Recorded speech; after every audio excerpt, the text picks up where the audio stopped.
समाधान। बोलिए आदिनाथ भगवान की जय जय जय। 3 बार बोलेंगे। बोलिए वर्तमान शासन भगवान महावीर स्वामी की, संत श्रोमणी आचार्य भगवान विद्यासागर जी महाराज की, परम पूज्य प्रमाणिक संत महामना मुनिराज प्रमासागर जी महाराज की, परम पूज्य अरह सागर जी महाराज की, अहिंसामयी जैन धर्म की।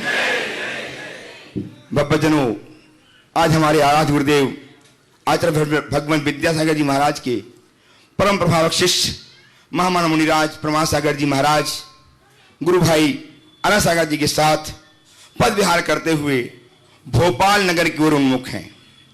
इसमें रास्ते में पड़ने वाली धर्मनगरी आष्टा के बिल्कुल निकट सम्मुख हैं।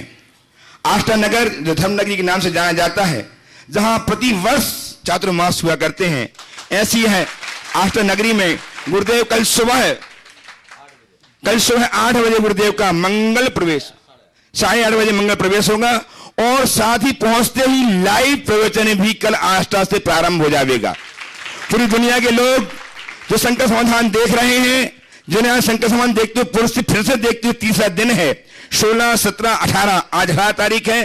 3 दिन से लगातार गुरुदेव के मुखारविंद से हम पुनः अपनी शंकाओं का समाधान प्राप्त कर अपने जीवन को धन्य कर पा रहे हैं। आज मैं पुनः आप सबको, जो कि पारस जिनवाणी एवं जिनवाणी चैनल एवं प्रमाणिक ऐप के माध्यम से अपने घरों में बैठ करके अपनी शंकाओं का समाधान प्राप्त करके अपने जीवन को सुगमता प्रदान कर पा रहे हैं, आप सबका अभिनंदन वंदन करता हुआ, इस सभा में बैठे हुए सभी भव्यजनों का अभिनंदन करता हुआ आप सबको गुरुदेव के श्रीचरण से जोड़ने जा रहा हूं। इस श्रीचरण है आचार्य भगवान विद्यासागर जी महाराज के परम प्रभावक शिष्य महामना मुनिराज प्रमासागर जी महाराज के, जो विख्यात है जगत में गुणायतन प्रणेता के नाम से, सबका समाधान प्रवर्तक के नाम से, और जो जाने जाते हैं भावना योग प्रवर्तक के नाम से। ऐसे गुरुदेव के श्रीचरण में बैठ करके हम प्रत्यक्षतः आज अपनी शंकाओं के समाधान प्राप्त करने के लिए उत्सुक हैं। आपकी उत्सुकता दूर हो, उसके पूर्व मैं चाहता हूं कि गुरुदेव का आशीर्वाद हम पर आच्छादित हो। अतः मेरे साथ उच्चारें, नमोस्तु महर्षि, नमोस्तु महर्षि, नमोस्तु महर्षि। प्रथम प्रश्न के लिए उपस्थित कर रहा हूं मैं प्रथम जैन धामंदा, एक छोटा सा बेटा प्रथम, और तैयार रहेंगे श्रीमान संयम जी जैन, अध्यक्ष all India minority federation Bhopal. बोलो। नमोस्तु महर्षि, नमोस्तु महर्षि, नमोस्तु महर्षि। मेरा प्रश्न ये है कि 24 भगवान की पूजन में जयमाला के अंत में पारसनाथ अनाथ कहा जाता है, तो पारसनाथ को अनाथ क्यों कहते हैं? आपने आधा पढ़ा, जय पारसनाथ अनाथ साथ, आगे साथ है ना, तो जो अनाथों को साथ देने वाला है ऐसे पारसनाथ की जय। चलिए आगे। संयमी जैन उपस्थित हूं भोपाल से, तैयार हैं ज्योति जैन, दीपक जैन सीहोर से। ज्योति जी दीपक जैन सीहोर से। हाँ बोलिए। मुनि श्री के चरणों में मेरा त्रैबार नमोस्तु। मेरा नाम संयम जैन भोपाल से। हाँ। मेरा क्वेश्चन है कि जैन समाज की बेटियां आज अजैनों में ब्याही जाती हैं, इनके परिजन प्रोत्साहन देते हैं, ऐसी स्थिति में हमें किस तरीके का विरोध करना चाहिए? मुनिश्री ऐसा समाधान दीजिए। देखिए, बहुत गंभीर मुद्दा है और इस विषय पर अनेक बार सवाल उठे और हमने अनेक बार इसका उत्तर दिया है। मेरी राय में बहिष्कार में समाधान नहीं, हमें संस्कार का विचार करना चाहिए।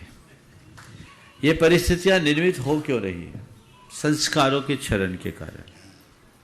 हम जब तक संस्कारों की पुनर्प्रतिष्ठा नहीं करें और लोगों को संस्कारों के प्रति जागरूक नहीं करें, तब तक अच्छे परिणाम नहीं आएंगे।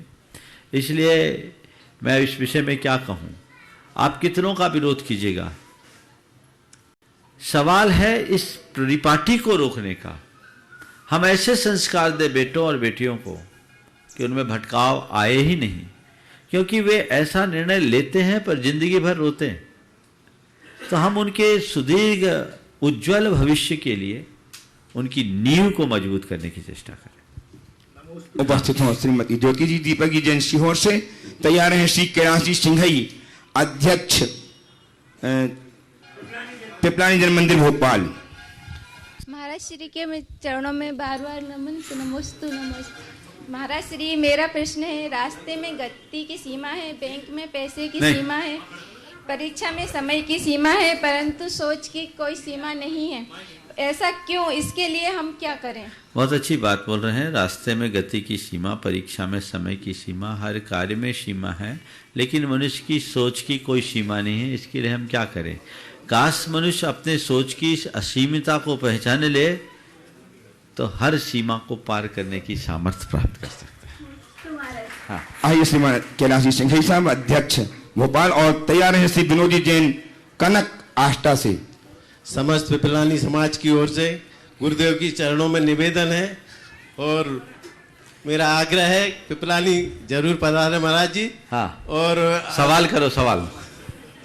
गुरुदेव, मेरा एक सवाल है कि चुनाव के बाद विरोधी पार्टियां, विरोधी विचारधारा की पार्टियां मिलकर सरकार बना लेती हैं और जो मतदाता है वो अपने आप को ठगा सा महसूस करता है। महाराज जी, ऐसी स्थिति में मतदाता क्या करे? आप थोड़ा सुझाव दें। ये सवाल किसी नेता से पूछो,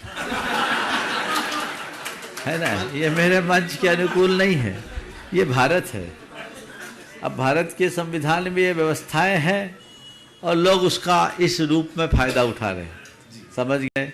मैं तो कहता हूँ, मतदाता अगर जागरूक हो जाए तो ऐसी दुस्थितियाँ उत्पन्न ही ना हो, लेकिन मतदाता जब बट जाता है तो ऐसी स्थितियाँ आती है। और आपने पूछा है कि मतदाता क्या करे, तो जिसको मत दिया उससे पूछो। नमोस्तु। चलिए। हाँ। आइए श्रीमान विनोदी जैन कनक आष्टा से। तैयार हैं श्रीमान विनय कुमारी जैन बावरी खेड़ा से। महाराज श्री त्रिकाल नमोस्तु महाराज। गुरुदेव, मेरा प्रश्न है कि जो गुरुदेव गुरुओं से जो प्रायश्चित लेते हैं गुरु, और प्रायश्चित पूरा होने पर क्या पापों का क्षय हो जाता है? कृपा का समाधान करें। और महाराज श्री, मंदिर जी में जो द्रव्य सामग्री चढ़ी रहती है, क्या उसे हाथ लगाना चाहिए? क्या कई मंदिरों में चढ़ा हुआ द्रव्य अपने हाथों से हटाकर उन्हीं हाथों से चढ़ा देते हैं, क्या ये उचित है महाराज श्री? अनुमति एक की थी, आपने दो पूछा है। उत्तर दे रहा हूं क्योंकि दोनों सवाल अच्छे हैं, लेकिन अब कोई दो पूछेगा तो पेनाल्टी लगेगा। बहुत सारे लोगों को मुझे ध्यान में रखना है, इसलिए ध्यान रखना। आपने पहला सवाल किया कि मुनि यदि गुरुओं से प्रायश्चित ले ले तो क्या उनका पाप शुद्ध हो जाता है? प्रायश्चित शब्द को देखें, पापम छिंदति यस्मात् तत् प्रायश्चित्तम। जो पाप को छेद दे उसका नाम प्रायश्चित है। या प्रायः यानी अपराध, चित्त यानी उसका शोधन, अपराध के शोधन की प्रक्रिया का नाम प्रायश्चित है। प्रायश्चित महान तप है। हम लोगों को गुरुदेव ने एक दिन बताया था, 1985 की बात है, आहार जी में। प्रायश्चित की महिमा बताते हुए कहा कि ऐसा लिखा है कि कोई मुनि बड़ा अपराध कर ले और गुरु से प्रायश्चित लेके, आचार्य से प्रायश्चित लेकर ध्यान में निमग्न हो जाए तो आचार्य तक उनकी 3 प्रदक्षिणा देकर वंदना करते हैं। ये प्रायश्चित की महिमा है। प्रायश्चित पनिशमेंट नहीं है, ये रिपेंटेंस है, अंदर का पश्चाताप है, जो हमारे अंदर चित्त की शुद्धि में सहायक बनता है। इसलिए कभी कोई गलती करो मत, और गलती हो जाए तो उसे छिपाने की दूसरी गलती ना करो। गुरु के समक्ष जाकर प्रकट करो और उसे सुधारने का संकल्प लो। आइए श्रीमान विनय कुमारी जैन बावरी खेड़ा से। ऊपर तैयार हैं श्री अशोक कुमारी जैन भोपाल से। पूज्य गुरुदेव के चरणों में विनय कुमार जैन बावड़ी खेड़ा, श्री दिगंबर जैन सैयाचल सिद्ध क्षेत्र वैजयंतीगिरी पानी गांव का बारंबार नमोस्तु नमोस्तु नमोस्तु। एक काम और कर लो, सब लोग नमोस्तु कर लो तो एक बार नमोस्तु। अपने पूरे कुनबे के साथ सबको आशीर्वाद।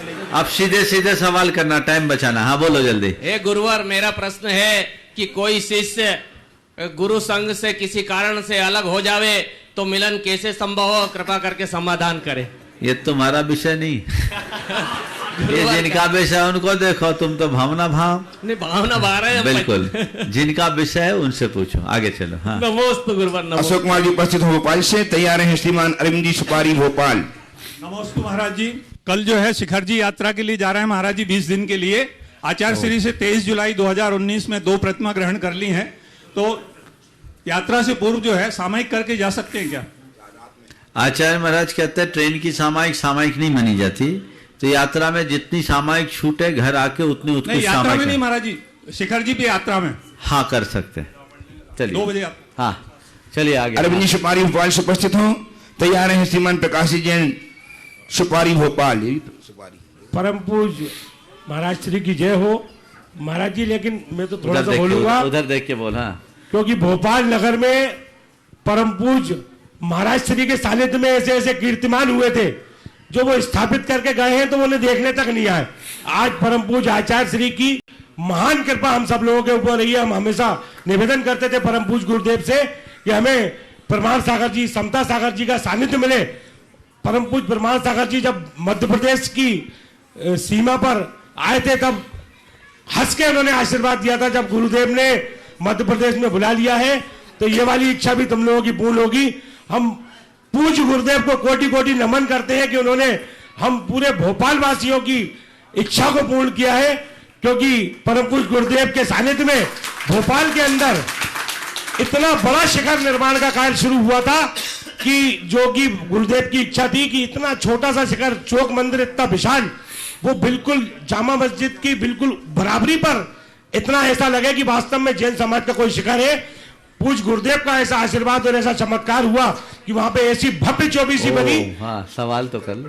सवाल तो गुरुदेव यही है, हम तो बस भावना भा रहे हैं सवाल करने के लिए। भोपाल में बहुत महीने रुकेंगे। राजधानी का पानी है। नहीं, हमारा प्रतिनिधि चलो, ये पूरा परिवार जो है कृतज्ञ, पूरा भोपाल कृतज्ञ, पलक पावड़े बिछाए। बाबा ये बोला भोपाल में अभी पहुंचने तो दो, अभी तो 100 किलोमीटर दूर है। चलो आगे। उपस्थित हो श्रीमान प्रकाश चंद्र जैन सुपारी भोपाल से।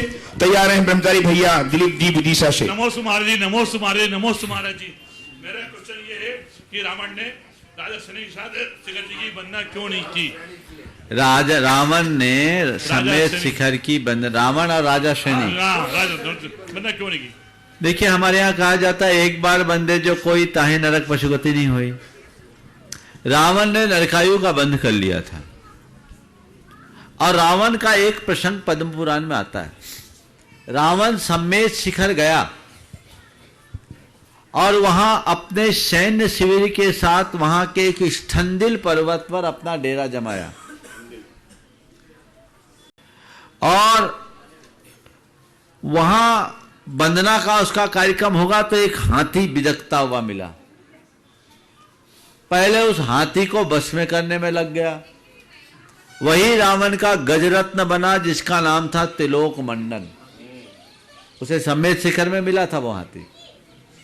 इसके बाद उसके वरुण आदि कुछ सामंतों को इंद्र के सामंतों ने कैद कर लिया था। तो वो ऋक्षराज और यक्षराज उसके 2 सामंत थे, जैसे कुबेर और वरुण ने कैद कर लिया। तो रावण उनको निपटाने के लिए निकल गया और खुद निपट गया, शिखर जी से वंचित रह गया। ये रावण के विषय में ऐसी कथा आती है। सैनिक राजा के विषय में ऐसा प्रसंग नहीं आता, पर जो भी हो, जो तीर्थ की वंदना, तीर्थंकर की वंदना कर लिया, उसको शायद तीर्थ की वंदना करने का भाव ही नहीं हुआ होगा। बगल में राजगिरी था, ज्यादा दूर नहीं था और निमित्त भी नहीं मिला। ये बात सही है, जो समेत शिखर की वंदना कर लिए वे सब भाग्यशाली हैं, उनकी दुर्गति तो टल गई है। पर कब? जब भाव सहित बंद ले तो, और जो नहीं बंदे हैं वो जल्दी वंदना का प्रोग्राम बना ले। हाँ ब्रह्मचारी भैया दिलीप जी विदिशा से। तैयार हैं ब्रह्मचारी श्रीपाल जी जैन आदिनाथ धाम अमला से। महाराज जी के श्री चरणों में त्रिवार नमोस्तु नमोस्तु नमोस्तु। हे स्वामी, धर्म प्रभावना का यथार्थ स्वरूप समझाएं। सभी लोग प्रभावना के स्वरूप को अपने अपने रूप में व्याख्यायित करते हैं, लेकिन इस परिप्रेक्ष्य में आगम और तीर्थंकर भगवंतों ने क्या कहा है? देखिए, धर्म प्रभावना को हमारे सम्यक दर्शन का एक विशेष अंग बताया गया। तीर्थंकर प्रकृति के बंध में भी मार्ग प्रभावना एक बहुत बड़ा कारण है और इसका स्वरूप भी शास्त्रों में निर्धारित किया गया। आचार्य समंतभद्र महाराज कहते हैं, अज्ञान तिमिरव्याप्ति मपाकृत यथा यथाम जिन शासन महात्म्य प्रकाशस्यात् प्रभावना। संसार में फैले हुए अज्ञान के अंधकार को यथाशक्ति दूर करते हुए जिन शासन के महात्म को फैलाने का नाम प्रभावना है। प्रभावना का सच्चा स्वरूप वह है जिससे लोगों के हृदय में धर्म के प्रति, धर्म के मार्ग के प्रति, धर्मी के प्रति अनुराग बढ़े और अंदर का अज्ञान नसे। इसी बात को व्याख्यायित करते हुए आचार्य अमृतचंद जी ने और अच्छा विश्लेषण किया है। वे कहते आत्म प्रभावनीयो रत्नत्रय तेजसा सततमेव दान तपो जिन पूजा विद्यातिशयश्च जिन धर्म। वे कहते हैं कि तुम धर्म की प्रभावना करना चाहते हो तो सबसे पहले अपने व्यक्तित्व को प्रभावी बनाओ। आत्म प्रभावनीयो रत्नत्रय तेजसा सततमेव, अपने रत्नत्रय की विशुद्धि से अपनी आत्मा को प्रभावी बनाओ। आप सबके संदर्भ में कहूंगा, अपने गुणों के बल पर, अपने चरित्र के बल पर अपने व्यक्तित्व को निखारिए, अपना व्यक्तित्व ऐसा बनाइए कि देख के सामने वाला मुग्ध हो जाए, क्या बढ़िया आदमी है, जैन लोग कितने अच्छे होते हैं। एक समय में हमारे साथ ये स्थिति थी।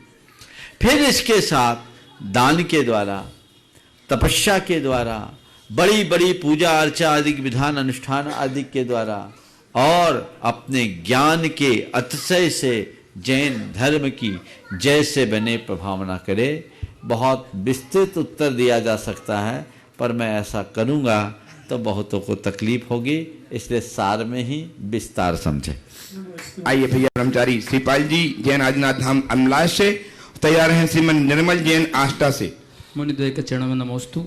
गुरुदेव, आजकल जनसंख्या जैनियों की समाप्त होती जा रही है, कम होती जा रही है। ऐसे अवस्था में जब सूतक पातक होता है तो उस समय क्या आदर्श जैनेतर बंधु से, पंडित आदि से पूजा करवा सकते हैं क्या? समाधान कीजिए। नमस्ते। देखिए, जनसंख्या कम हो रही है, पूजा अर्चा करने की व्यवस्था कम हो रही है, तो इसमें हम क्या करें।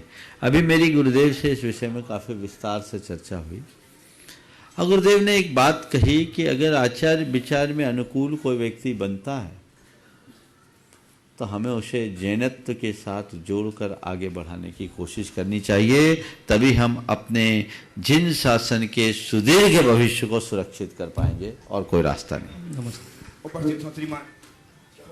बोलिए। गुरुदेव के चरणों में त्रैबार नमोस्तु निवेदित करता हूँ और मेरा प्रश्न एक आस्था का प्रश्न है। आस्था सकल दिगंबर जैन समाज के साथ ही संपूर्ण समाज की ओर से प्रश्न है। पूज्य गुरुदेव के चरणों में निवेदित करता हूँ कि सबरी ने भक्ति करके श्री राम को पाया था, सबरी ने भक्ति करके श्री राम को पाया था, मीरा ने भक्ति करके श्री कृष्ण को पाया था। ऐसी कौन सी भक्ति करें हम गुरुवर आष्टा आए, ऐसी कौन सी भक्ति करें हम गुरुवर आष्टा आए। गुरुजी हमें समझाए, गुरुजी हमें बतलाए, गुरुजी हमें समझाए, गुरुजी हमें बतलाए। आस्था वाले सबके सब भगीरथ बन जाए, विद्यासागर गंगा उतर जाए। आगे बढ़ो। हाँ। उपस्थित हो नामला, अगला बोलो। बसंती जी जैन अध्यक्ष दिगंबर जैन शीतल विहार न्यास विदिशा से अपने सभी पदाधिकारी के साथ उपस्थित हों और तैयार हैं संजय जी भंडारी विदिशा से ही। ये आप बसंत जी जैन अध्यक्ष जो है। मेरे गुरुवर, मेरे भगवान के श्री चरणों में बारंबार नमोस्तु नमोस्तु नमोस्तु। भगवान, विदिशा नगर में भगवान श्री शीतलनाथ भगवान के चार कल्याणक हुए, जिसको कि आप ही के सानिध्य में उस तीर्थ क्षेत्र की स्थापना हुई, न्यास की स्थापना हुई। सारे न्यासियों की तरफ से भी मैं आपके श्री चरणों में नमोस्तु निवेदित करता हूं। भगवान शीतलनाथ जी भगवान के जहां चार कल्याणक हुए, प्रभु आगामी 21 जनवरी को भगवान का जन्म कल्याणक है और मेरी भावना तो आप बिना कहीं भी समझ रहे होंगे भगवान, लेकिन किस रूप में उसको मनाया जाए, बहुत अच्छा, बहुत बृहद रूप में मनाने का हमारा संकल्प है भगवान।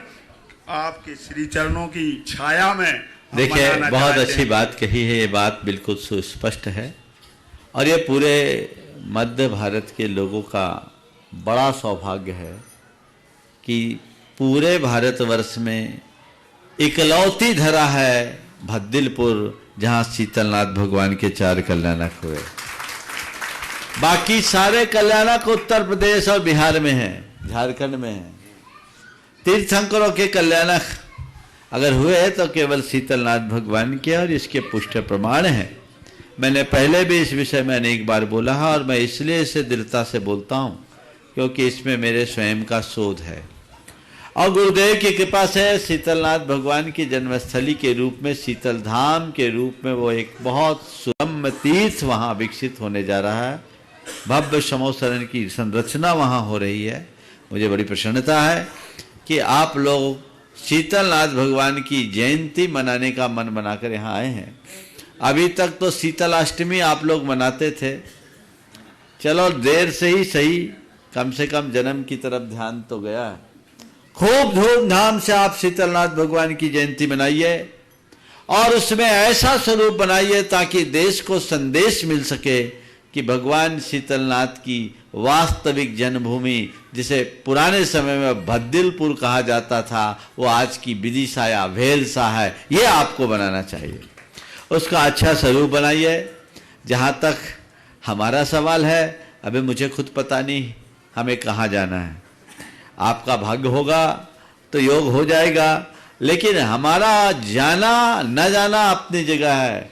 आप तो कमर कस के अच्छा स्वरूप बनाइए और अपनी टीम को मजबूती के साथ आगे बढ़ाइए। आप लोग अलग तरीके का स्वभाव क्यों बना रहे हैं कि महाराज आप आओ तो हम चौकपुर के खड़े हों? अरे भैया चौकपुर के खड़े हो जाओ, विधि मिलेगी तो आ जाएंगे। आप अपना आयोजन करना चाहते हैं, मेरा दोनों हाथों से आशीर्वाद है, खूब भाव से करिए। अब रहा सवाल आगे का, तो आगे के विषय में अभी कुछ नहीं कह सकते। फिलहाल तो अभी भोपाल है,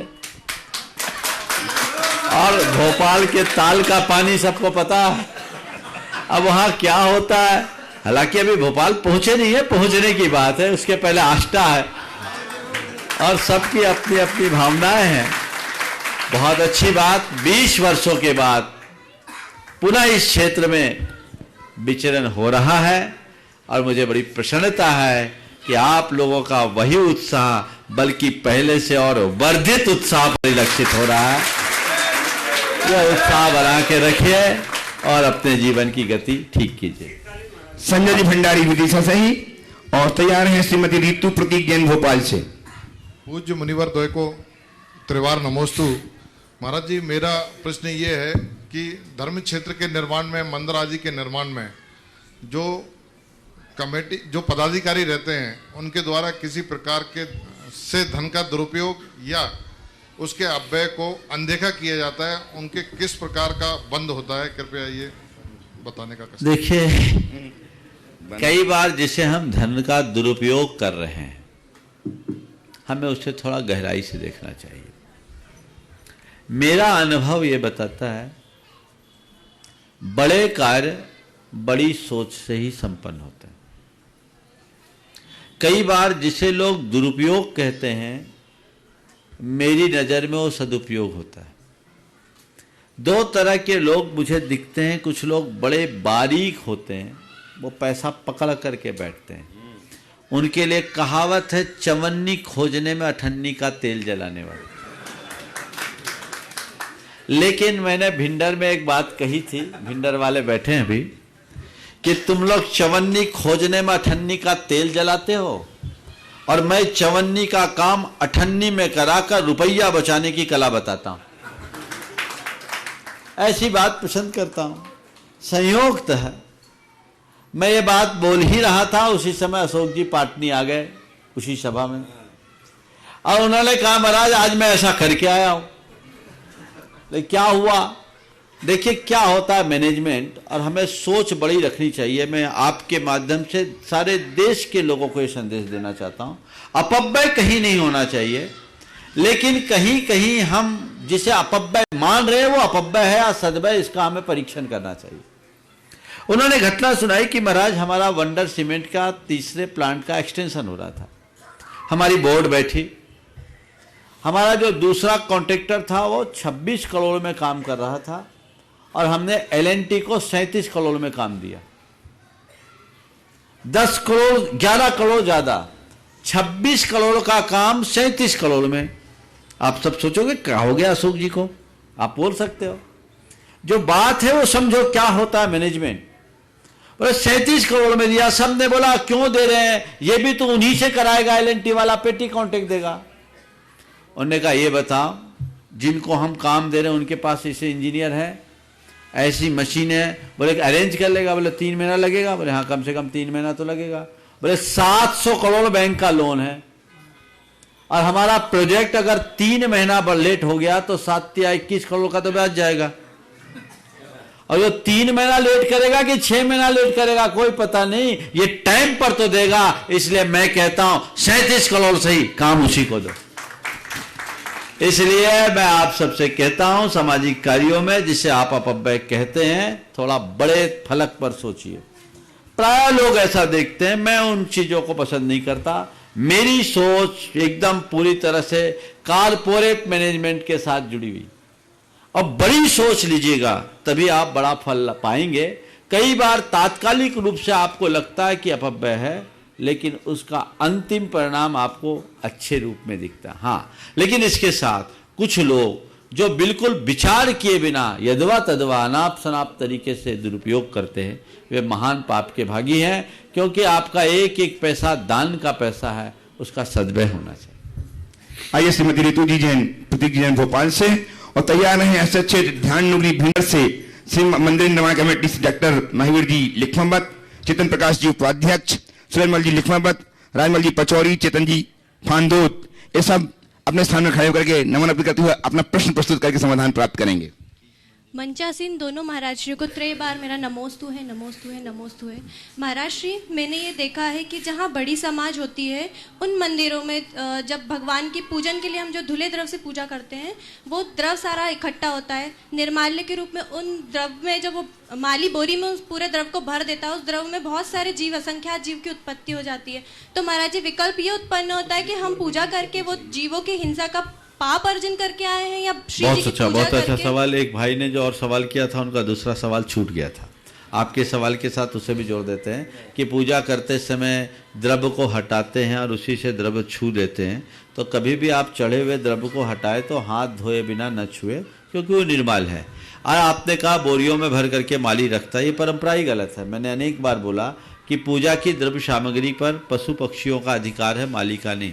माली को पूरी पगार देनी चाहिए। आप पगार के मूल्य पर माली को रख रहे हैं तो आप निर्माल्य का मूल्यांकन कर रहे हैं। आप माली को तनख्वाह दें, अच्छी तनख्वाह दें, और जो द्रव्य है वो पशु पक्षियों को खिलाए। हमने उदयपुर से अभियान शुरू किया और वहाँ आप सुनेंगे तो उदयपुर में सैकड़ों की तादाद में तोते आते, बादाम तक फोड़ के खाते हैं और लाइन लगी है, लोग देखने आते सुबह से क्या है। और आप जो पूजा की द्रव्य सामग्री है, आपके मंदिर में चढ़ी हुई जो सामग्री है बाजार में बिक रही है और लोग उसके साथ बिरयानी खा रहे हैं। इसका पाप का भागीदार कौन? मंदिर का ट्रस्टी, मैनेजमेंट कमेटी और जिनने द्रव्य चढ़ाए वो भी। इसलिए क्या करो, अपनी द्रव्य सामग्री चढ़ाओ। कमेटी अगर वैसी व्यवस्था करती तो ठीक, नहीं तो अपनी द्रव्य सामग्री चढ़ा के उठा के लाओ, रास्ते में गाय मिले उसको खिला दो। और रहा सवाल, ऐसा आइटम जो गाय नहीं खाती वो चढ़ाओ ही नहीं। बादाम फोड़ के चढ़ाओ, मिगी चढ़ाओ, उसकी लौंग नहीं चढ़ाओ, उसकी जगह कुछ और चढ़ा दो ताकि वो उसके सेवन में आ जाए और आप पाप से बच जाएं। ये एक बहुत बड़ा दोष है। जीव उत्पन्न हो रहे हैं तो उसमें हिंसा हो रही है और इस हिंसा के भागीदार आप होंगे, इसलिए इस प्रमाद से तो बचना ही चाहिए। निर्माल्य को छूने का भी तो पाप लगेगा। नहीं, ऐसा कोई पाप नहीं। आप निर्माल्य को घर में लेकर के रख दोगे तो आप उपभोग करोगे तो पाप होगा। निर्माल्य छूने के अयोग्य है, ऐसा नहीं है। शास्त्रों के अनुसार पशु पक्षियों को ही उसका अधिकार। आइए डॉक्टर महावीर जी लिखमावत साहब अपनी कमेटी के साथ। मैं एक बात बताऊं, डॉक्टर लिखमावत जी दिल्ली हैं, प्रवासी, दिल्ली प्रवासी हैं। इनके नेतृत्व में ध्यान डूंगरी में गुरुदेव विराजमान थे लास्ट ईयर 2018 में। उस समय इन्होंने 29 मंदिर बनाने का संकल्प, 30 29 हाँ 29 दिन मंदिर बनाने का संकल्प लिया और आज मंदिर लगभग पूरे बन चुके हैं। ऐसी कमेटी लेकर के आए हैं। लखनऊ जी अपनी कमेटी को बहुत बहुत साधुवाद देते हुए आप अभिनंदन करें और आप प्रस्तुत करके समाधान प्राप्त करें। दोनों गुरुदेव को नमोस्तु नमोस्तु नमोस्तु। ये नमोस्तु बहुत दिनों बाद हो रहा है, तो गांव वासियों की तरफ से, पूरे जैन समाज की तरफ से और निर्माण कमेटी और जो काम कर रहे हैं 1.5 साल से वो मजदूरों ने और वहां काम करने ने आपको नमोस्तु नमोस्तु नमोस्तु। हाँ। गुरुदेव, अभी मैनेजमेंट की बात आई है। यदि किसी को मैनेजमेंट देखता है तो भिंडर पधारे। 2 रुपए का काम 1 रुपए में हो रहा है, हो सकता है कि वो उससे भी कम हो रहा है बिना कोई मैनेजमेंट कमेटी के। और काम 26 जिनालय 70% पूर्ण हो गए हैं। एक जिनालय जो शांतिनाथ का है अभी शुरू हुआ है, 10 फीट आगे है और इसी महीने दूसरे जिनालय का भी काम प्रारंभ हो जाएगा। ये कैसे हो रहा है अभी तक हमें कमेटी को भी पता नहीं है। बार बार आते हैं, आशीर्वाद तो है ही है। और दूसरी बात जो है, सभी चाहते हैं कि भोपाल तक तो आपका निश्चित हो गया है लगता है, और आप कह रहे नहीं हैं भोपाल के बाद हमारे यहाँ भी चरण पड़े हैं आप सबके, तो ये एक काम हो जाएगा। सवाल तो कर लो। सवाल यही सवाल है और सवाल ये है गुरुदेव, 2 साल से आपने मुझे धर्म की तरफ मोड़ दिया है जो मैंने कभी देखा नहीं है। 2 साल में 50 से ज्यादा बार मैं भिंडर गया हूं, जो करीब 50 साल में नहीं गया। गुरुदेव, जितना मैं नजदीक समाज को देखता हूं, एक सवाल आता है, जो सबसे ज्यादा धर्मात्मा है, जो चौके लगाता है, जो आहार देता है, मंदिर नत नियम जाता है, वो इंसान के प्रति असंवेदनशील क्यों होता है? एक दूसरी बात, बहुत घटना है गुरुदेव, शांत नहीं रहा है क्योंकि इतनी पीड़ा होती है। 2 बच्चियां आहार जहां देना है वहां बर्तन साफ कर रही थी, बच्चियां साफ कर रही थी, वो निकल आई। कुछ उनको आवश्यक काम लघु शंका के लिए जाना, उस व्यक्ति ने उनको छोड़ना मना कर दिया, कहा नहीं जाएंगी नहीं जाएंगी। वो कहते हमें जाना। वो कैसे कहेंगे हमें लघु शंका जाना है, और महिला है और वो भी आदिवासी। साल में समझ गए गुरुदेव, ये है हाँ। इतना धर्म है इंसान के प्रति। बहुत सुंदर, आपने बहुत अच्छा सवाल खड़ा किया है। और चूंकि आप सबको मैं इनका परिचय बता दूं, ये doctor Mahavir ji supreme court में सलाहकार हैं, कमिश्नर हैं सुप्रीम कोर्ट के। कमिश्नर है सुप्रीम कोर्ट में, कमिश्नर है चाइल्ड लेबर के लेकर के, और एक बहुत अच्छे मोटिवेटर है। देश विदेश में ये मोटिवेशन का काम करते हैं। आपने जिस विषय पर ध्यान आकर्षित किया है वो बहुत गंभीर है। मेरी धारणा के अनुसार जब क्रिया मात्र को धर्म मान लेते हैं तब ऐसा होता है। हमने पूजा करने को, दान देने को, आहार देने को धर्म मान लिया, लेकिन धर्म की आत्मा को नहीं पहचाना तो ऐसा ही होगा। जिस दिन हम ये समझेंगे कि धर्म क्रिया नहीं धर्म भाव है, तो स्थितियाँ बदल जाएगी। हमारे धर्म का मूल अहिंसा है, और ये अहिंसा हमारे हृदय में तभी पनप पाएगी जब हमारे अंदर संवेदनशीलता प्रकट होगी। तो हमारा हृदय संवेदनशील बने, हम क्रिया मात्र को धर्म ना माने। इस तरह का धर्म करते हुए यदि हम हिंसा कर रहे हैं तो महान अधर्म है। हमें इसे बहुत गंभीरता से सोचना चाहिए। जब तक हम प्राणी मात्र के प्रति संवेदनशील नहीं बनते तब तक हम अपने जीवन का उत्थान नहीं कर सकते। तो जो धार्मिक क्रियाओं में आगे हैं बहुत प्रशंसनीय हैं, लेकिन उसे धर्म न माने, वो तो धर्म का बाहरी अंग है। धर्म के वास्तविक स्वरूप को समझे, अपनी सोच को बदलें, अपनी प्रवृत्ति को बदलें, अपने व्यवहार को बदलें, अपने विचारों में शुद्धि लाएं, तभी हम अपने जीवन में उद्धार कर सकेंगे। उपस्थित हूं ब्रह्मचारी अशोक जी अलीपुर आष्टा से। हाँ चेतन हाँ। उम्र तो बस माँ की कोख में बढ़ती है, बाकी जिंदगी में तो बस उम्र घटती है। फिर सब ऐसे क्यों कहते हैं इतने बड़े हो गए? बहुत सुंदर। उम्र तो केवल माँ के कोख में बढ़ती है, बाकी जिंदगी भर उम्र घटती है। फिर भी लोग क्यों कहते हैं इतने बड़े हो गए?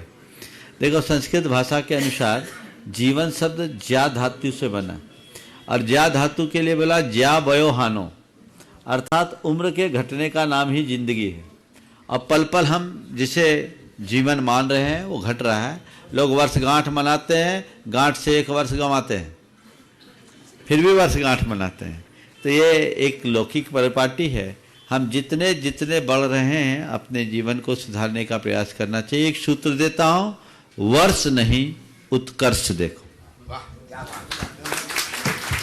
आगे आइए ब्रह्मचारी अशोक जी अलीपुर आस्था से, और तैयार है हमारे बीच में आज सिंगापुर से श्रीमान विवेक जी जैन, अनन्य मुनि भक्त, अनन्य गुरुदेव के चरणों के भक्त हैं, तंत्रिक हैं, गुणायतन के ट्रस्टी हैं, तैयार हैं। नमोस्तु भगवान, नमोस्तु भगवान, नमोस्तु भगवान। धर्म करने का माध्यम क्या है और पुण्य करने का माध्यम क्या है? क्या पुण्य और धर्म में अंतर है? देखिए, समाधान कीजिए। ये सवाल पाया था, कल भी इससे मिलता जुलता आया था। धर्म करने का माध्यम क्या है? जब हम धर्म के व्यापक स्वरूप पर विचार करते हैं तो हमारे धर्म का मतलब हमारे अंदर की क्षमता है। हमारे मन में क्षमता पनप गई तो हमने धर्म किया, और उस क्षमता को पनपाने के लिए, क्षमता को टिकाए रखने के लिए, स्थिरता बनाए रखने के लिए हम विविध प्रकार की धार्मिक क्रियाएं करते हैं, और वे सारी क्रियाएं प्रायः पुण्यमय होती। इसलिए अपने मन की क्षमता की अभिवृद्धि को बनाए रखने के लिए पुण्यमय क्रियाएं करना कतई गलत नहीं है, और आप जैसे लोगों के लिए वो पुण्य की क्रिया को धर्म मान करके ही करना चाहिए। हाँ, पुण्य की क्रिया को धर्म मानो और पुण्य के भोग को पाप मानो। आजकल लोग उल्टा कर रहे हैं, पुण्य की क्रिया को अधर्म निरूपित कर रहे हैं और पुण्य के भोग में मगन हो रहे हैं। तुम जितना पुण्य भोगोगे, कल भी मैंने ये बात कही थी, उतना पाप बढ़ेगा। इसलिए अपने जीवन को पाप के प्रपंच से बचाना चाहते हो तो यथासंभव शुभ कार्यों में लगाए रखो, आत्म शुद्धि का विचार करते। नमोस्तु भगवान, नमोस्तु भगवान, गुरु तंत्रिक श्रीमान विवेक जी जैन सिंगापुर से, और तैयार हैं श्रीमान प्रेम जी जैन जयपुर से ट्रस्टी गुणायतन, सपत्नीक प्रेम जी जैन जयपुर से ट्रस्टी गुणायतन तैयार रहेंगे। दोनों गुरुवर के चरणों में बारंबार नमोस्तु नमोस्तु। सभी सिंगापुर वालों का महाराज श्री नमोस्तु नमोस्तु नमोस्तु। महाराज श्री, मेरा प्रश्न उसी से रिलेटेड है जो अभी आपने निर्माल वाली बात कही थी। मैं सभी को एक बताना चाहता हूं कि सिंगापुर में हम लोगों के पास माली की कोई व्यवस्था नहीं है। हम लोग पूजा बड़े ठाठ से करते हैं, लेकिन पूजा करने के बाद हमारे श्रावकगण पूरी द्रव्य को अलग अलग करते हैं। बादाम को अलग करते हैं, लौंग को अलग करते हैं, चावल को, अपना अक्षत वगैरह को अलग करते हैं, और या तो महाराज श्री किसी हिंदू मंदिर में ले जाके उसको दे देते हैं, नहीं तो जो समुद्र है हमारे पास, हम उस समुद्र में महाराज श्री उसको डाल देते हैं जिससे कि मछली के काम आ सके। क्योंकि सिंगापुर में महाराज श्री गाय भैंस ये सब तो देखने को मिलते नहीं है, तो महाराज श्री इसमें कोई दोष तो नहीं लगता है? कोई दिक्कत नहीं, समुद्र में डालने में कोई दोष नहीं। मैं आपको अभी ऑस्ट्रेलिया की बात कर रहा हूँ। सिद्ध चक्र महामंडल विधान वहाँ ऑनलाइन किया और वहाँ की फोटो भेजी। वो देखे इतने सारे पक्षी उनके द्रव्य चुगने के लिए आ रहे कि पूछो नहीं। उनने कहा महाराज इतने पक्षी हमने जिंदगी में नहीं देखे और इतनी सारी सामग्री पल में चट कर जाए। ये फोटो उनने भेजा। तो ये चीजें हैं, आप वो भी विकल्प कर सकते हैं, देश काल के अनुसार करा जा सकता है। बस ये हमें देखना है कि हमारी द्रव्य सामग्री घूम फिर के कहीं तुम्हारे पेट में ना आए या किसी मांसाहारी के पेट में न जाए। नमस्ते। श्रीमान प्रेम जी जैन जयपुर से ट्रस्टी मंदिर के बारे में एक बात कहना है, क्योंकि मैं वहां जा चुका हूं। हर एक व्यक्ति माली है, हर एक व्यक्ति के पास मंदिर की चाबी है और वो 24 आवर्स मंदिर। बहुत सुंदर, बहुत सुंदर। तो ये बहुत बढ़िया, और आपके लिए और उसमें इनकी केंद्रीय भूमिका है। केंद्रीय भूमिका। चलिए आइए। श्रीमान प्रेम जी जैन सपत्नीक जयपुर से ट्रस्टी गुणायतन, और तैयार हैं श्रीमान गोपी सेठी आष्टा से। नमोस्तु गुरुवर, नमोस्तु नमोस्तु नमोस्तु। गुरुवर, हम लोग सब लोगों की तरफ से मैं पूछना चाहता हूँ, महाराज जी आप में ऐसी कैसी चुंबकीय शक्ति है जो हम लोग खिंचे आते हैं और महाराज जी मन डूबने लग जाता है हमारा थोड़े दिन में, जब सोचने लगते हैं जब कि महाराज जी से मिलने चलो मिलने चलो। महाराज जी जैसे हम लोगों को याद आती है महाराज जी, हमारे हम लोगों के भक्तों को भी आपको याद आती है क्या? बहुत अच्छा। इन्होंने दो बातें पूछी है कि आपके अंदर ऐसी कौन सी शक्ति है जो सब खींचे चले आते हैं, और हम लोगों को जैसे आपको याद आती, आपकी याद आती है, क्या आपको भी हमें याद आती है क्या? देखो एक बात तो ये है, आपको याद क्यों आती है? याद तब आती है जब आप भूलते हो। सुनो, जो भूले उसी को याद किया जाए, जो भूला ही नहीं उसको याद कहाँ? समझ गए? महाराज जी घुमा एक ही वाक्य में सारा उत्तर है। घुमा दिया महाराज जी साहब, समझ गए ना? घुमा दिया, घुमा नहीं दिया, उत्तर दिया। इसलिए एक बात जरूर है, अगर भक्त हृदय से गुरुओं को याद करेगा तो उसका प्रताप उस तक पहुंचेगा, भले गुरु के मुख से पहुंचे या ना पहुंचे, क्योंकि भावना में बहुत बड़ी शक्ति होती है। समझ गए? और हमारे शास्त्रों में वो भव्यसेन मुनि की जो कथा आती है, उसमें महाराज कहते हैं वहां जाओ, रेवती रानी को मेरा आशीर्वाद दे देना। शुल्लक जी से बोल रहे हैं, मुनि महाराज के लिए आशीर्वाद देने के लिए नहीं बोल रहे हैं, भक्तों के लिए बोल रहे हैं। धन्य है वो रेवती जिसने ऐसे मुनि के चरणों में अपना स्थान बनाया, जो एक रिद्धिधारी मुनिराज का नाम सहित आशीर्वाद पा रही है। तो वैसी भक्ति दिखाओ, महिमा का फल पाओ। महाराज जी एक विडंबना हो रही है, एक और विडंबना है मेरे। अब उसको वास्तु बोले, क्या बोले, हमारी जो बाई है ना घर पे, महाराज जी शाम के टाइम पे ही आती है वो चला करके, जब आपका संग का समाधान आ रहा होता है। अब आप मुझसे कहते हैं कि हमारा तो वास्तु दोष लग रहा है, तू शाम के टाइम पे आती है यहाँ पे सफाई करने के लिए और उसके लिए।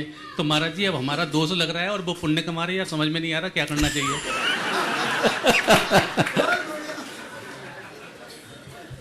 बहुत अच्छा है, और वो शंका समाधान सुन रही है तो तुम्हें भी सावधान कर रही है। जी उसको अच्छा लगता है, वो चला करके आती है, बस वो उसको बोलती है सुन के थोड़ा सावधान हो जाना, ताकि वो याद भी दिलाती होगी महाराज ने ये बोला था। गोपी श्रेष्ठ उपस्थित आष्टा से तैयार है श्री कैलाशी जैन महामंदिर दिगंबर जैन समाज आष्टा। बोलो। गुरुदेव के श्री चरणों में मेरा और मेरे परिवार की ओर से बारंबार नमोस्तु नमोस्तु नमोस्तु। हे गुरुदेव, मेरी शंका यह है कि हम अपने भाग्य को सौभाग्य में कैसे बदल सकते हैं? कृपया मेरी शंका का समाधान कीजिए। बहुत अच्छा सवाल है। भाग्य को सौभाग्य में कैसे बदल सकते हैं?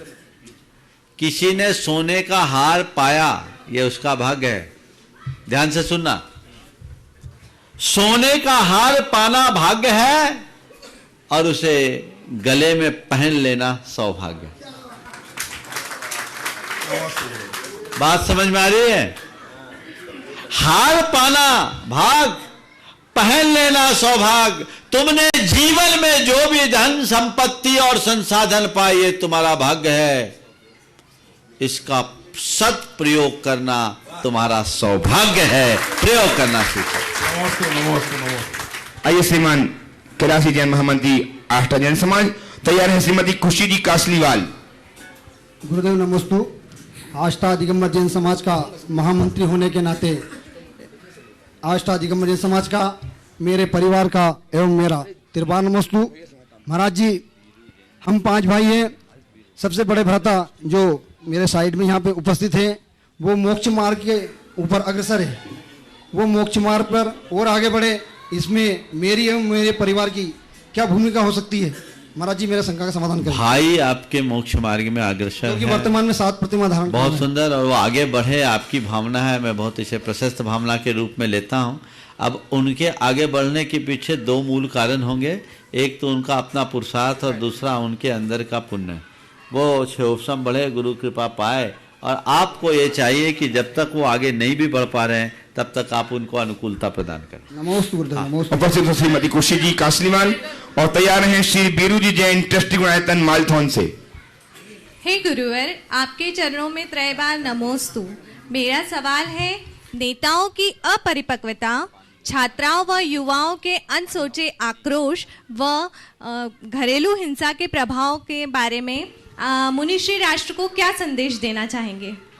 घरेलू हिंसा के विषय में राष्ट्र को संदेश, देखिए हमारा तो संदेश हिंसा मात्र के विरुद्ध है। हमें कहीं भी किसी भी प्रकार की हिंसा नहीं करनी चाहिए। और आजकल जो आप डोमेस्टिक वायलेंस की बात कर रहे हैं, घरेलू हिंसा की बात कर रहे हैं, बहुत ज़्यादा हो रही। ये हमारी बढ़ती हुई असंवेदनशीलता और संकीर्ण होती हुई सोच का कुपरिणाम है। एक विशेष बात और है कि ऐसे हिंसा के कृत्य पढ़े लिखे लोगों के घर ज़्यादा हो रहे हैं, गैर पढ़े लिखे लोगों के कम। इसलिए गुरुदेव ने एक दिन कहा था कि आज के लोग पढ़े लिखे हैं अधिक, समझदार कम।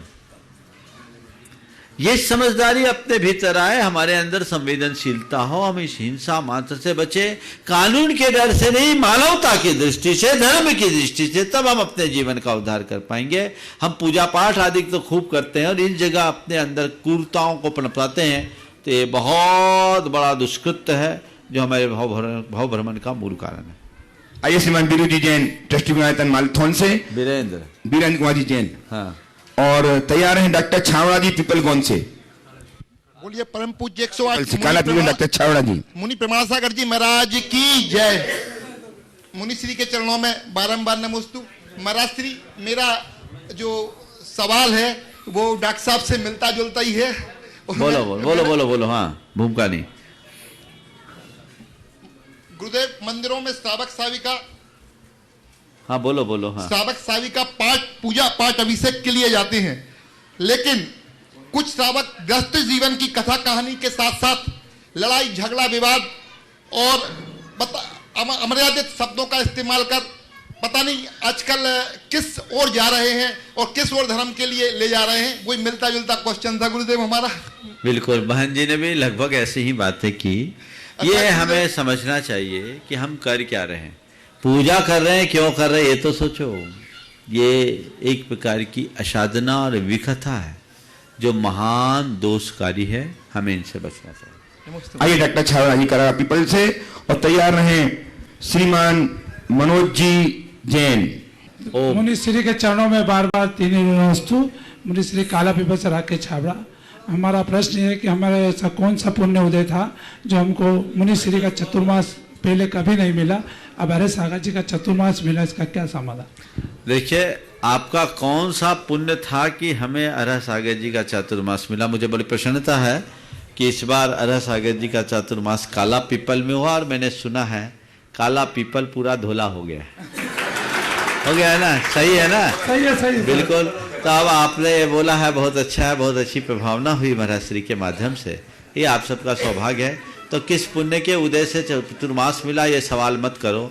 अब चतुर्मास मिल गया, इसके बाद कौन सा पुण्य करे कि ये परंपरा बनी रहे, ये सवाल करो, और उसका एक ही उपाय है, गुरुओं के पीछे लगे रहो।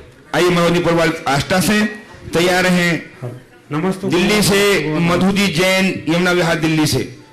गुरुवर, मेरा सवाल था, विदेश क्षेत्र में जो 20 तीर्थंकर विराजमान है वो अभी वर्तमान में विराजमान है कि समय समय पे पूरे मतलब पंचम काल में 20 होंगे, और समोसरण वहाँ रोज लगता है या समय समय पे समोसरण? देखिए, 20 तो कम से कम बने ही रहेंगे, अधिक भी हो सकते हैं, हीन भी हो सकते हैं।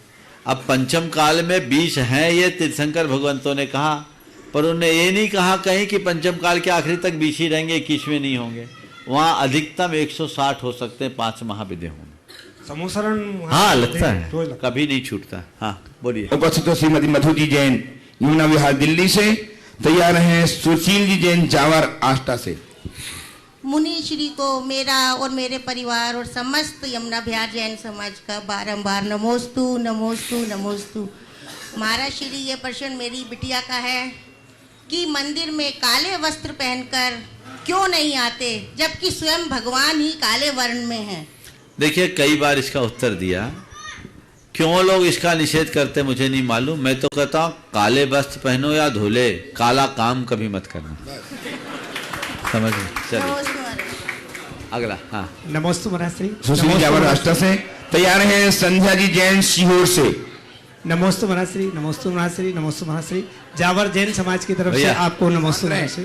मेरा प्रश्न है महाराज श्री कि हमारे शुद्ध परिणामों को बनाने के लिए हम संसारी जीव, हम किस तरह से आपके बताए हुए मार्ग से हम आगे बढ़ सकें, ऐसे भाव के साथ। हम भावना योग की बात तो बिल्कुल सत्यता के साथ समझते हैं, फिर भी हमारा ध्यान भावना योग की ओर अग्रसर स्थिरता की ओर बढ़ जाए, ऐसे भाव के लिए आपसे निवेदित कर रहा हूं प्रभु कि हम किस तरह से उसमें आगे जुड़ें और हम अशुद्ध भावों से बच के शुद्ध भाव की ओर आ जाएं। करत करत अभ्यास के जड़मति होत सुजान, अभ्यास करते रहिए। बोलिए। महाराष्ट्री के चरणों में मेरा बारंबार वंदन। महाराष्ट्री, मेरा प्रश्न होल लाइफ जीवन से है। महाराष्ट्री, आटा उसना, लोई बनाई, रोटी बेली, रोटी सेकी, अगर वो जल गई तो खैरी समझ के खा ली, और अगर वो नरम रह गई, अगर वो कच्ची रह गई तो नरम समझ के खा ली, लेकिन रोटी का आनंद पूरा लिया। इसी प्रकार जिंदगी भर संघर्ष करते करते ऐसा हमको आनंद क्यों नहीं आता है महाराष्ट्री? क्या बात है। देखिए, बहुत अच्छा सवाल किया है। रोटी चाहे कच्ची हो, पक्की, जली हो या अच्छी, हम खा लेते हैं। जिंदगी में खट्टे मीठे अनुभव आते हैं, हम उसे स्वीकार क्यों नहीं कर पाते? बस मैं एक ही सूत्र देता हूँ आपके ही सवाल से निकालकर। जिस तरह रोटी को हम खाने की चीज की तरह स्वीकार लेते हैं, जीवन में घटित हर प्रसंग को जीने की चीज मान लो, हर चीज अच्छी लगने लगेगी और जीवन में। उपस्थित हैं इंजीनियर पीयूष जैन आष्टा से। तैयार हैं श्रीमती रंजना जी जैन, मनोज नंदन सुपर आष्टा। पीयूष बोलो। हाँ बोलो बोलो। हाँ, नमोस्तु महाराष्ट्री। महाराष्ट्री, मेरी शंका नहीं है, एक शिकायत है। हमारी मम्मी का ये कहना है महाराष्ट्री कि प्रमाण सागर जी के कारण घर में सभी के पेट बढ़ रहे हैं, रोज शाम को खाना खिला के टीवी के आगे बैठा लेते हैं। देखो, ये प्रमाण सागर जी के कारण पेट नहीं बढ़ रहा है, उनकी बात को न मानने के कारण बढ़ रहा है। मैंने हमेशा कहा कि शंका समाधान देखते समय खाना मत खाओ, और खाना खाने के बाद शंका समाधान देखो। टाइम मैनेज करो तो थोड़ा कम खाओगे तो पेट भी घटेगा। बाद में खाना नहीं है और पहले ज़्यादा खाना नहीं है, तो हमारे हिसाब से चलोगे तो समस्या हल हो जाएगी। और खाते खाते देखोगे तो दूना भोजन मिलेगा तो पेट तो बढ़ेगा ही। इसलिए अपनी मम्मी से कह देना थोड़ा सा परिवर्तन कर ले। 6:20 से 7:20 शंका समाधान का कार्यक्रम चलता है। आजकल तो 6:20 पे घुप अंधेरा हो जाता है, तो उनको पहले अच्छे से खा ले, फिर शंका समाधान का मजा ले। आइए श्रीमती रंजना जी मनोज सुपर आष्टा से। तैयार रहें संध्या जी जैन सीहोर से। गुरुवर के चरणों में बारंबार नमोस्तु नमोस्तु नमोस्तु। महाराज श्री, गैया भी दूध देती है और भैंस भी दूध देती है, लेकिन गैया इतनी पूजनीय होती है, इतनी भैंस क्यों नहीं होती है? बहुत अच्छा सवाल। गैया और भैंस दोनों दूध देती है। गाय के प्रति इतना आदर और भैंस के प्रति इतना सम्मान क्यों नहीं? अनेक कारण हो सकते हैं, लेकिन एक कारण मुझे समझ में आता है। गाय घास चरती है तो उसकी जड़ बचाकर, और भैंस घास चरती तो जड़ उखाड़कर। तो जो औरों को बचा करके चलता है वो अपना निर्वाह करते हुए भी सम्मान पा लेता है, और जो औरों को उखाड़ फेंकता है वो कहीं का नहीं होता। क्या बात है। संध्या जी जैन सीहोर से उपस्थित हों और तैयार हैं श्रीमान राजेश जी श्वेता जी जैन ट्रस्टी गुणायतन भोपाल से। बोलिए। हो गया? संजय का हो गया? संध्या जी सीहोर हो गया। राजेश, आइए राजेश जी श्वेता जी ट्रस्टी गुणायतन भोपाल उपस्थित हों। तैयार हैं श्रीमान सुरेंद्र कुमार जी जैन कवि आष्टा से। नमोस्तु। दोनों गुरुवर को बारंबार नमोस्तु। महाराज श्री, समाज जो भोजन कराती है वो आज भी कंडे पे खाना बनाकर खिला रही है। उस पर प्रकाश डालें ताकि लोगों को समझ आए कि आगे ऐसा ना करें। देखिए, ये तो बहुत विवेक की बात है। आप ईंधन का प्रयोग करें तो उसमें हिंसा अहिंसा का ध्यान रखें। आपको तो किसी भी कार्य में इन सब चीज़ों का ध्यान रखना चाहिए और इसे आलोचना के रूप में नहीं देखना चाहिए। हमें हिंसा अहिंसा पर पूर्ण विचार करना चाहिए। प्रायः आजकल कंडे में जीव दिखते हैं और हमारे पास वैकल्पिक ईंधन जो उपलब्ध है तो हमें उनका ही प्रयोग करना चाहिए। ओम। उपस्थित श्रीमान सुरेंद्र कुमार जी जैन कवि आष्टा से। तैयार हैं श्रीमती सपना जी सुपारी भोपाल। हे विद्यासागर गंगा के आचमन और सुरम्भ तक आपके श्री चरणों में बारंबार नमोस्तु। भगवान, मेरा प्रश्न जनसाधारण से है। व्यक्ति का अहम आत्मचिंतन के दरवाजे भी बंद कर देता है और एक अल्प समय में ही व्यक्ति इतने प्रगाढ़ कर्म बांध लेता है कि उनका क्षय करने में पूरा जीवन छोटा पड़ जाता है। मेरा निवेदन है इस संदर्भ में, कृपया व्यक्ति सहज और सरल कैसे यथार्थ के धरातल पर रहे और उसका जीवन एक उपहार बन जाए, कृपया मार्गदर्शन प्रदान करेंगे। देखिए, अहम इसीलिए पुष्ट होता है क्योंकि वो बहम में जीता है। बहम छोड़ दे, हम खत्म। सबके अंदर एक बहम है कि बस मैं जो कुछ हूं मैं ही हूं, आई एम समथिंग, हम किसी से कम नहीं। ये प्रवृत्ति मनुष्य के अंदर जब तक बनी रहेगी, उसकी ऐसी दुर्दशा बनी रहेगी। जीवन की वास्तविकता को पहचान कर हम चले। हाँ, श्रीमती सपना सुपारी भोपाल से उपस्थित हो, तैयार हैं ब्रह्मचारी वैभव जैन आष्टा। बोलो। महाराज जी को नमोस्तु नमोस्तु नमोस्तु। ओम। हाँ महाराज जी, शांतिनाथ पुराण में आया है कि महाराज जी ने किसी कन्या को धर्म चक्र व्रत दिलवाया था, वह व्रत कौन सा है? धर्म चक्र व्रत व्रत विधान की कथा में देख लीजिए, उसमें शायद 24 तीर्थंकरों की आराधना की जाती है। आगे, हाँ, चक्र की तरह आगे। वैभव जी जैन आष्टा से उपस्थित हो ब्रह्मचारी, और पुष्पा जी सेठी आष्टा से तैयार हैं। महाराज श्री जी, मोक्ष मार्ग में विशुद्धि हेतु क्या प्रयत्न किए जाएं? ये ब्रह्मचारी है। अच्छा, मोक्ष मार्ग में विशुद्धि बढ़ाए रखने के लिए क्या करें? ऐसे सारे निमित्तों से अपने आप को यथासंभव बचाओ जिससे मन भटकता है। हाँ, उपस्थित हो, तैयार हैं संतोष जी जैन कुंदन, पंची नगर भोपाल। महाराज जी के चरणों में मेरा बारंबार नमन।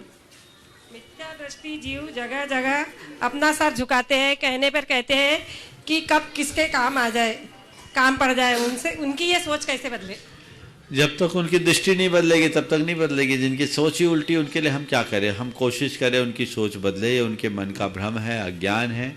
जब तक ये अज्ञान का निवारण नहीं होता तब तक जीवन सुधर नहीं पाता। हाँ, संतोष जैन कुंदन, भोपाल पंचनगर। बस आखिरी। हाँ, बोलिए। हेलो। सृष्टि श्रेष्ठ धर्म मस्तक संत श्रोमणी आचार्य गुरुवर श्री 108 विद्यासागर जी महामुनि राज की ओम। समस्त पंचशील नगर जैन समाज एवं ट्रस्ट की ओर से जल्दी से पूछ लो। हाँ, बोलो भैया। नमोस्तु नमोस्तु। महाराज श्री, मेरा प्रश्न है, यदि श्रावक के घर सट आवश्यक पूर्ण करने के शरीर पर पूरा साथ नहीं देता है तो क्या करना चाहिए? अनुमोदना करनी चाहिए या फिर सहन बढ़ाकर आगे बढ़ना चाहिए? और सहनन बढ़ाने में यदि शरीर साथ बीमार हो जाए तो क्या करें? देखिए, कीजिए शक्ति प्रमाण, शक्ति बिना श्रद्धा धरे, इसका ध्यान रखना चाहिए। समय हो गया है।